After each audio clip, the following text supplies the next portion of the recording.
নমস্কার বন্ধুরা, আমি সোলাঙ্কি। আমার নীতিমূলক গল্পের আসর ও ভৌতিক গল্পের আসরে আমার ছোট ছোট ভাই বোন এবং আমার দাদা দিদিদের আরও একবার অনেক অনেক স্বাগত। যিনারা আমার প্রতিদিনের শ্রোতা বন্ধু, তাঁদের উদ্দেশ্যে রইল আমার অসংখ্য ভালোবাসা এবং অনেক অনেক ধন্যবাদ। আর যিনারা আজ আমার গল্পটা নতুন শুনছেন, তাদের উদ্দেশ্যে বলবো আপনাদের অসংখ্য অভিনন্দন এবং স্বাগতম। যিনারা নতুন আমার চ্যানেল আজ দেখছেন, তাদের উদ্দেশ্যে বলবো, যদি আজকের গল্পটা আপনাদের ভালো লেগে থাকে তাহলে অবশ্যই আমার চ্যানেলটাকে সাবস্ক্রাইব করে পাশে থাকা বেল আইকন প্রেস করে অল নোটিফিকেশান করে দেবেন এবং আমার সাথে জুড়ে থাকবেন এবং আমাকে সাপোর্ট করবেন যদি ভালো লেগে থাকে।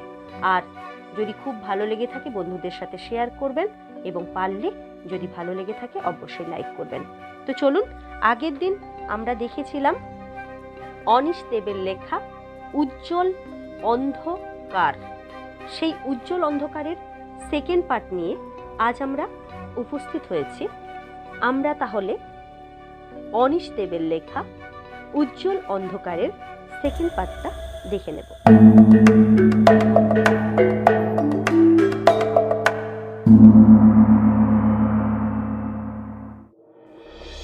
জ্বরের ঘোরে কল্পনার জগতে ভেসে চললাম।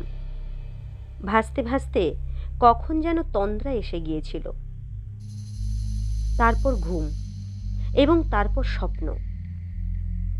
স্বপ্নে আমি একটি ছোট মেয়েকে দেখতে পেলাম, বাবলির মতো ফুটফুটে। পার্কের সবুজ ঘাসের ওপরে পাগলের মতো এলোমেলোভাবে ছোটাছুটি করছে, আর একটা বাচ্চা ছেলে ওকে তাড়া করে ছুঁতে চেষ্টা করছে। পরদিন বেশ বেলায় ঘুম ভাঙল। বৃষ্টির গন্ধ পেলাম। একটু আগেই বৃষ্টি হয়ে গেছে। আকাশ এখনো মেঘলা। টের পেলাম জ্বরে গা পুড়ে যাচ্ছে, মাথা তুলতেও বেশ কষ্ট হচ্ছে। আর তার সঙ্গে এমন একটা জিনিস টের পেলাম যে ভয়ে আমার হাত পা ঠান্ডা হয়ে গেল। আমার তেষ্টা পাচ্ছে, সেই ভয়ঙ্কর তেষ্টা। 48 ঘন্টার মধ্যে যে তেষ্টা না মেটাতে পারলে আমি শেষ হয়ে যাব। খিদে পাচ্ছিল, কিন্তু রান্না করার মতো অবস্থা আমার নেই। হয়তো জ্বলন্ত স্টোভের ওপরে মাথা ঘুরে পড়ে যাব। বিছানায় শুয়ে শুয়ে আমি বোধহয় বিড়বিড় করে প্রলাপ বকছিলাম, কারণ হঠাৎই শুনলাম, কি ব্যাপার বন্ধু, বিড়বিড় করে কি যে বলছো কিছুই তো বুঝতে পারছি না। বাবলি, ও যে কখন আসে আর কখন যায় কেই জানে। ওকে বারণ করলে শোনে না, আর বারণ করতেও আমার কষ্ট হয়। আমার খুব কাছে এসে দাঁড়িয়েছে মেয়েটা। আজ সবুজ রঙের একটা ফ্রক পরেছে, তাতে ওকে গতকালের মতোই সুন্দর লাগছে। আমাকে চোখ খুলতে দেখেই ও বকুনি সুরে বলল, সেই কখন থেকে ডাকছি আর তুমি কোনো সাড়া না দিয়ে চোখ বুজে বিড়বিড় করে কিসব বলে যাচ্ছ। আমি দেওয়ালের দিকে কিছুটা সরে গিয়ে ওকে বিছানায় বসার জায়গা করে দিলাম। জড়ানো গলায় কোনো রকমে বললাম, বসো। ও বসলো। ওর গলার দিকে চোখ পড়ল আমার।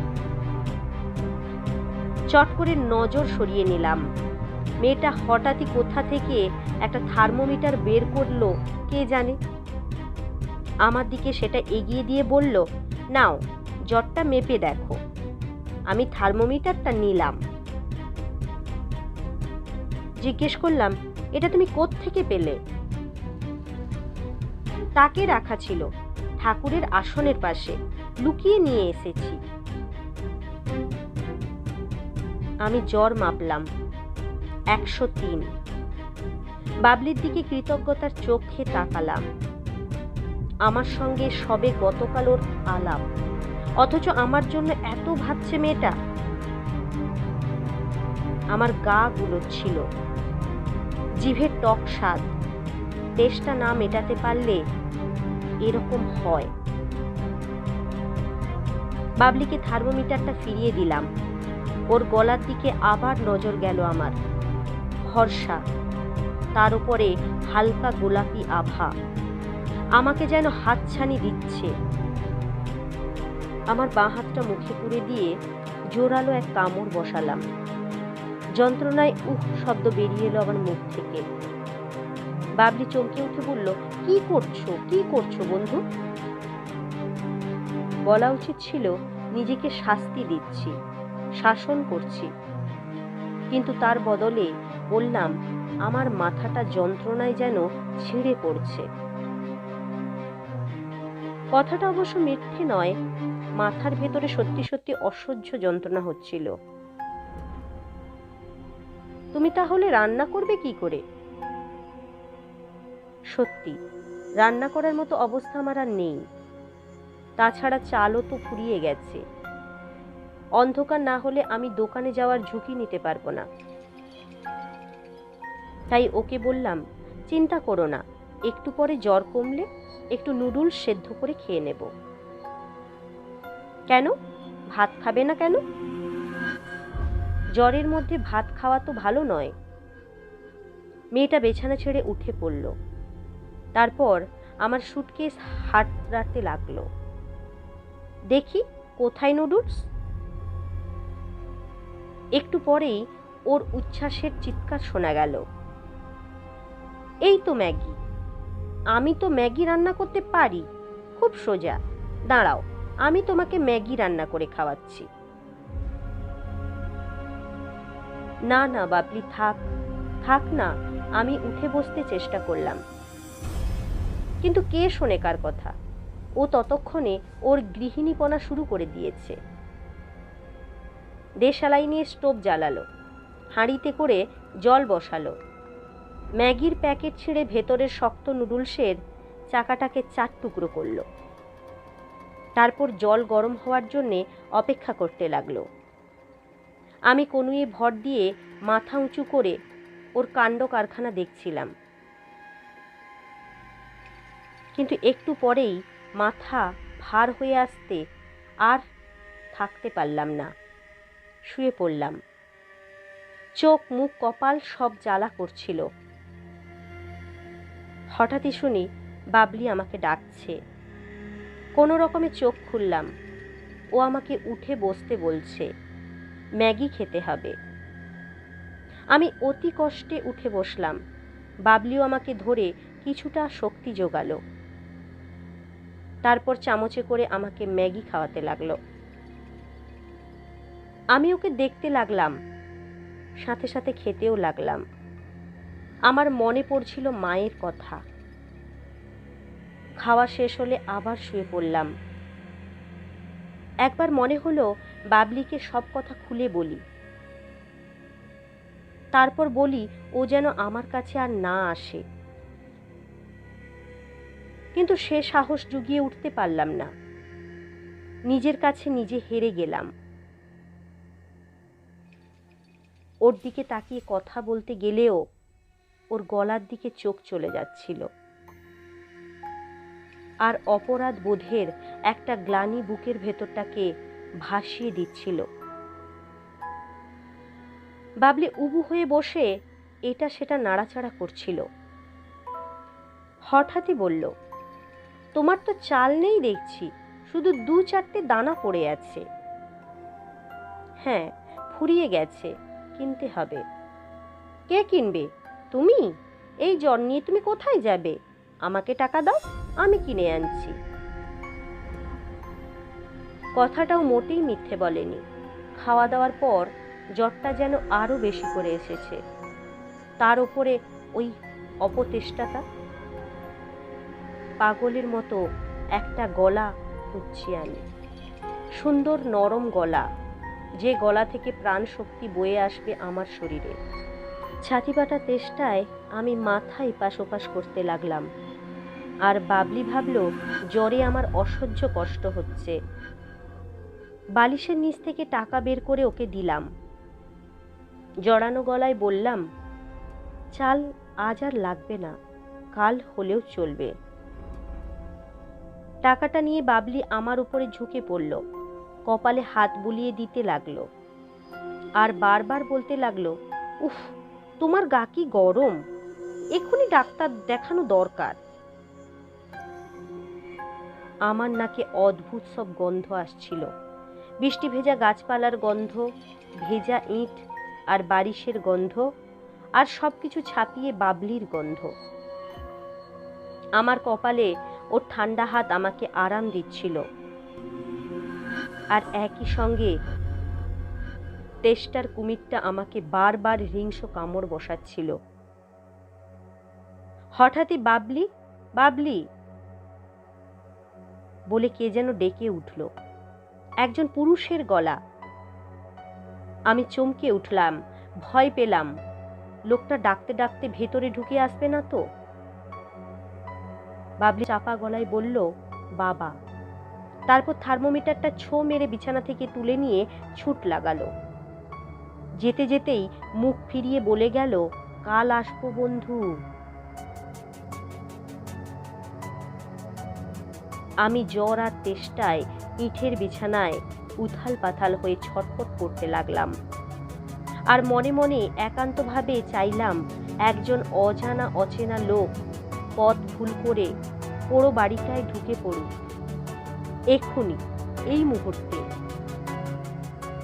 কিন্তু কেউ এলো না। আমি টের পাচ্ছিলাম আমার অমানুষিক প্রাণশক্তি অল্প অল্প করে চুইয়ে চুইয়ে বেরিয়ে পড়ছে। কাল কাল বাবলির সঙ্গে আমার দেখা হবে তো। মনে হলো জ্বরটা আরো শক্ত হাতে আমাকে জড়িয়ে ধরেছে। ভয় হলো ইটের ওপরে পাতা চাদর আর কম্বল আমার শরীরের আঁচে পুড়ে না যায়। ধীরে ধীরে অন্ধকার নেমে এলো। না, কেউ এলো না। আর তো আসার কোনো প্রশ্নই নেই। কাল দিনের বেলা যদি আসে। মানুষের মতো আমাদেরও ঘুম প্রয়োজন, কিন্তু একটুও ঘুম আসছিল না। বুঝতে পারছিলাম আমার হাত পাগুলো ধীরে ধীরে বেঁকে যাচ্ছে, শ্বাস নিতে কষ্ট হচ্ছে, মুখের ভেতরে জিভটা কম্বলের টুকরো টুকরো হয়ে গেছে, আর তার সঙ্গে গা গুলোচ্ছে। সেই অবস্থাতেই রাত কেটে গেল। আমি হাঁ করে বড় বড় নিঃশ্বাস নিচ্ছিলাম। মনে হলো আমার এই জ্বর আর সারবে না, কারণ আমি শেষের খুব কাছে এসে গেছি। তা সত্ত্বেও আমি বাঁচতে চাইছিলাম। পুরো বাড়িটার ভেতরে হাঁটা চলা করতে লাগলাম। পা দুটো বেঁকে যাওয়ায় হাঁটতে বেশ অসুবিধে হচ্ছিল। একটা পা বাঁশের চাকায় থেতলে যাওয়া কুকুরের মতো পা টেনে টেনে হাঁটছিলাম। বাড়ির পাঁচিলের আড়াল থেকে দেখছিলাম কোনো মানুষ বাথরুম করার জন্য বাড়িটার ভেতরে ঢোকে কিনা। ওহ, আর পারছি না। একজন মানুষ দরকার, একজন অচেনা মানুষ। তেষ্টায় আমার জিভ এখনো পর্যন্ত ছটফট করছে। একবার বাইরে বেরোচ্ছে, আবার একবার ভিতরে ঢুকছে সাপের মতো। কিন্তু মানুষ কই? আমার যে এখন মানুষের দরকার। মানুষ কই? বাড়ির ভেতরে কার্নিশের ফাঁকে অনেক গোলা পায়রার বাসা, সাপ, ইঁদুর, এসব আমার চোখে পড়ছে। কিন্তু এগুলো কোনো কাজের নয়। আগে এগুলো দিয়ে বিপদ কেটে যেত। তেষ্টার সংকটে পড়ে কিছুই একটা মানুষ জোগাড় করতে না পারলে এখন আর হয় না। তখন মরিয়া হয়ে আমি একটা সাপে কামড় বসিয়ে দিলাম, কিন্তু তারপরই আমার বমি এসে গেল। কিন্তু পায়রা তো আমি আগে কখনো পরীক্ষা করে দেখিনি। আমি টিকটিকির ক্ষিপ্রতর গতিতে দেওয়ালে বেয়ে উঠতে লাগলাম, কিন্তু এখন সেসব শক্তি যেন কেউ শুষে নিয়েছে। তবুও কোনো রকমে উঠে গেলাম, পৌঁছে গেলাম কার্নিসের কাছে। আমার হাত একটা পায়রার দিকে ছোবল মারল। তারপরই ওর বক বকম শেষ। পালক সরিয়ে আমার তেষ্টা পাগল দাঁত কামড় বসালো ওর গলায়। না, ছি, তেতো লাগছে, বিশ্রী স্বাদ। আমার বাঁচার অমৃত ওর শরীরে নেই। পায়রাটার দেহ ছুঁড়ে ফেলে দিলাম। দেওয়াল বেয়ে নিচে নেমে এলাম।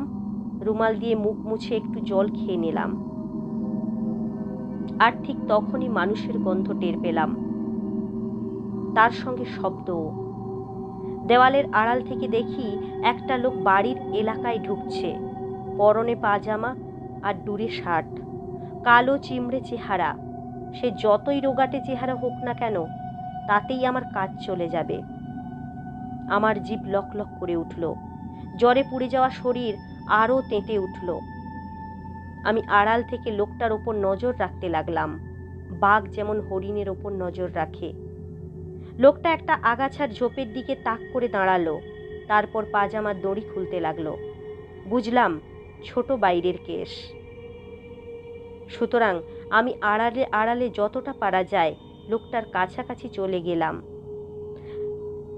একটা রড থামের আড়ালে দাঁড়িয়ে ওর কাজ শেষ হওয়া পর্যন্ত অপেক্ষা করতে লাগলাম। কিন্তু আমার গা পুড়ে যাচ্ছিল, মাথা টলছিল, বড় বড় হাঁ করে বাতাস টানতে হচ্ছিল। চোখে মনে হলো যেন ঝাপসা দেখছি।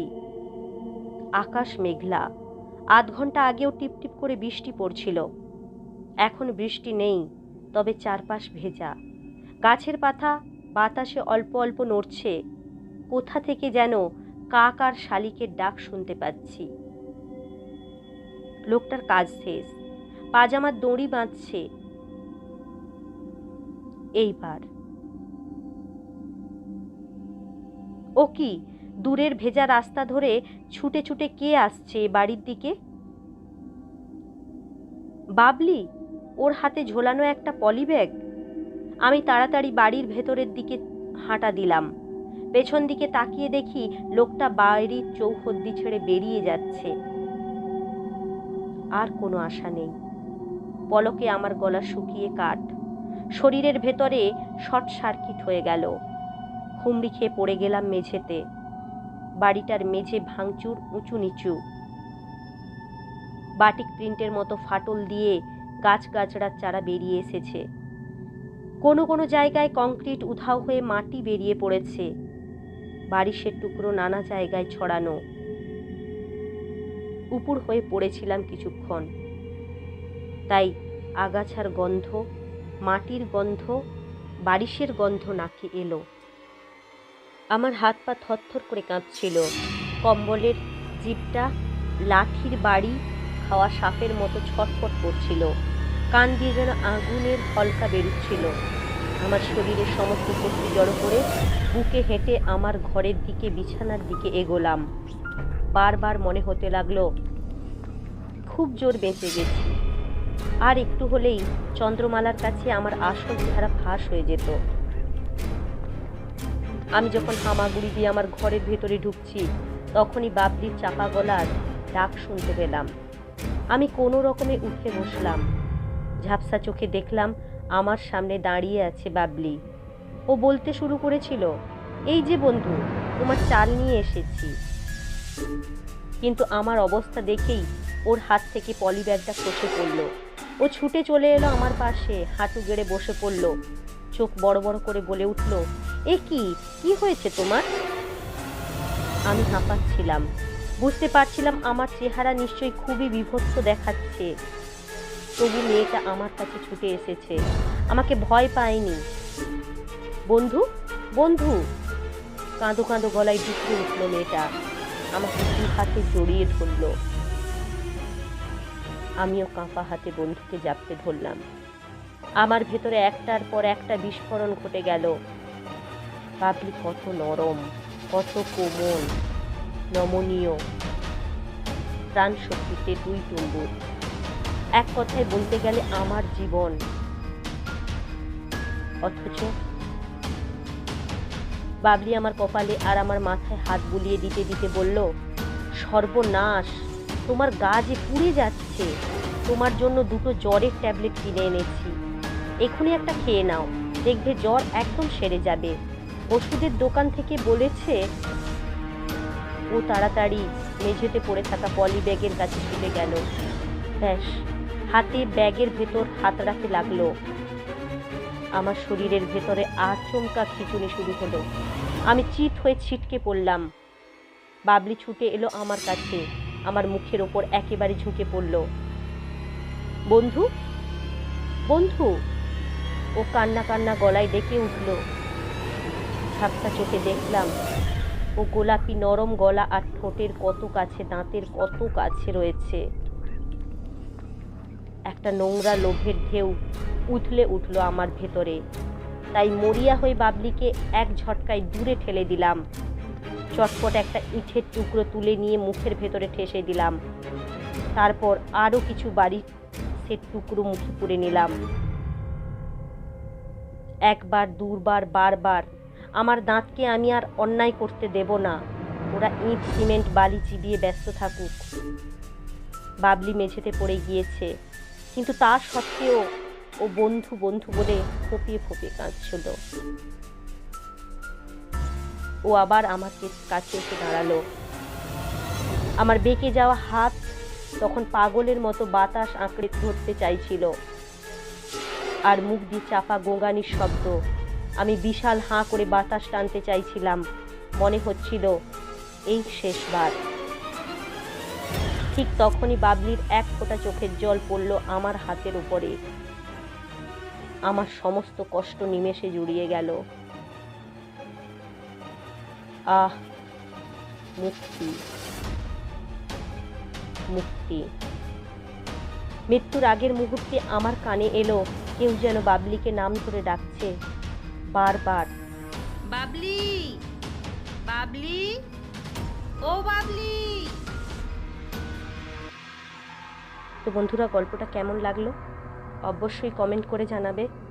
যদি ভালো লেগে থাকে বন্ধুদের সাথে শেয়ার করতে পারেন, লাইক অবশ্যই করবেন। আর যদি এইরূপ গল্প পেতে চান তাহলে অবশ্যই নতুন বন্ধুদের উদ্দেশ্যে বলবো আমার চ্যানেলটাকে সাবস্ক্রাইব করে পাশে থাকা বেল আইকন প্রেস করে অল নোটিফিকেশান করে দেবেন। তাহলে আমি যখনই যেইরূপ গল্প নিয়ে উপস্থিত হব সময় মতো সেগুলো আপনারা নোটিফিকেশান আকারে আপনাদের ফোনে পেয়ে যাবেন। আর পুরনো বন্ধুদের উদ্দেশ্য বলবো আমার তরফ থেকে থাকলো অসংখ্য ভালোবাসা, আরও একবার আমার তরফ থেকে থাকলো অসংখ্য ধন্যবাদ। আজ এতটা থাক, পরবর্তী সময় নতুন গল্প নিয়ে উপস্থিত হচ্ছি। ততক্ষণ পর্যন্ত সবাই ভালো থাকবেন, সুস্থ থাকবেন। ধন্যবাদ।